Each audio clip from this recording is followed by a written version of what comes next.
একটি দুরূদ প্রতিদিন 200 বার পড়লে সকল হাজত পূরণ হবে এবং সকল অভাব কষ্ট আল্লাহ পাক রব্বুল আলামিন দূর করে দিবেন। দুরুদের ফজিলত অনেক বেশি।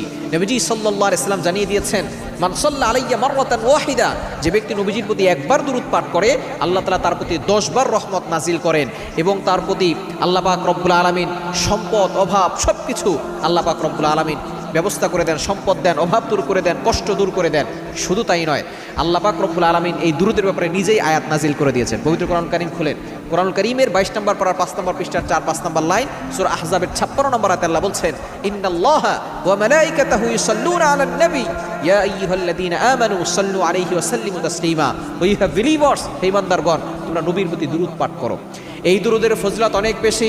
নবীজি সাল্লাল্লাহু আলাইহি ওয়াসাল্লাম জানিয়ে দিয়েছেন, যে ব্যক্তি দুরূদ বেশি বেশি পড়বে আল্লাহ তাআলা তার কষ্ট দূর করবেন, অভাব দূর করবেন, তার চেহারা সুন্দর করে দিবেন।